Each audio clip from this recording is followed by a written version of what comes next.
రాకూడని కష్టం కదండి ఇది. ఏ అన్నా కూడా ఇలాంటివి చేయకూడదేమో. బహుశా ఒకవేళ ఆయనకి తెలియకుండా జరిగితే దాన్ని ఇమీడియట్గా కట్ చేయాల్సిన పరిస్థితి కూడా ఉంటుంది కదా. నా చెల్లెలు, నా రక్తం ముంచు పుట్టిన చెల్లెలు రాజశేఖర రెడ్డి బిడ్డని ఇలా అంటున్నారు ఏంటని ఒక అన్న ఖచ్చితంగా కంట్రోల్ చేయాలి. కంట్రోల్ చేసే పరిస్థితి కూడా ఎక్కడ కనిపించలేదు కదా. ఎక్కడా కనిపించలేదండి. అసలు కేసీఆర్ నా వెహికల్ను టో చేసినప్పుడు కూడా మోడీ గారు అడిగారంట ఆయనని, కానీ ఈయనలో చలనం లేదు. అంత బండరాయిలాగా తయారైపోయాడు. ఎట్లా అండి మీ ఫ్యామిలీ విషయం నిజానికి చాలామందికి జనానికి తెలుసుకోవాలనే ఉద్దేశంతో అడుగుతున్నాను యాక్చువల్లీ.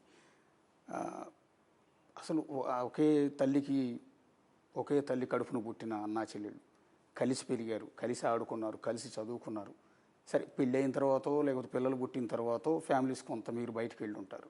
కానీ ఎందుకండి అంత సొంత చెల్లెల మీద అన్న ఇంత దారుణంగా బిహేవ్ చేయాల్సిన అవసరం ఏంటి? రాజకీయం అనేదంతా తెలియదండి. అదే నాకు కూడా అర్థం కాని విషయం. అధికారంలోకి రానంత వరకు జగన్మోహన్ రెడ్డి జగనన్న, అధికారంలోకి వచ్చాక ముఖ్యమంత్రి Jaganmohan Reddy is a different person. అసలు నేనే గుర్తుపట్టలేకపోయాను.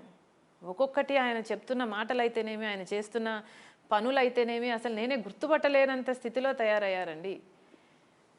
It was shocking. ఎందుకు చెల్లెల్ని దూరం పెట్టారు అని నిన్న ఒక నేషనల్ మీడియాలో ఒక రిపోర్టర్ లేడీ మహిళా యాంకర్ అడిగిన ప్రశ్నకి జగన్ గారు ఇచ్చిన ఆన్సర్ ఏంటంటే, ఒక జనరేషన్ నుంచి, ఒక ఫ్యామిలీ నుంచి ఒకరికి మాత్రమే రాజకీయ వారసత్వం ఉండాలి అని.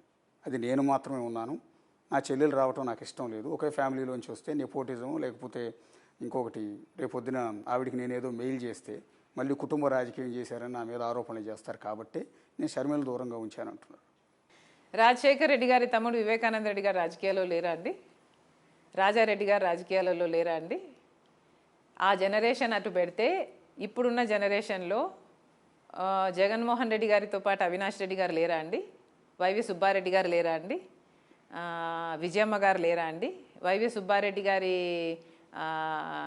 ఏమంటారు చెల్లెలు భర్త లేరా అండి? ఇలా ఎంతమంది లేరండి?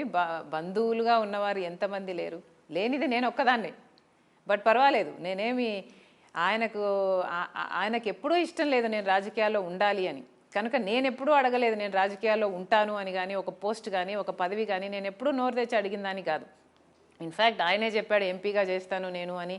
అమ్మకు మాట ఇచ్చాడు కాబట్టి అమ్మే అప్పుడప్పుడు అడుగుతూ వచ్చింది తప్పితే నేను ఎప్పుడూ నోరు తెరిచి అడగను కూడా లేదు నాకు ఇది కావాలి అని.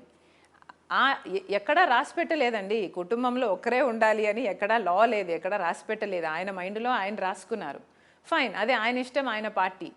కాకపోతే ఇదేదో నేను ఇన్సిస్ట్ చేశాను అందుకు ఈ డిఫరెన్సెస్ వచ్చాయి అన్న ప్రచారం చేయడం is not right, because that is not what happened.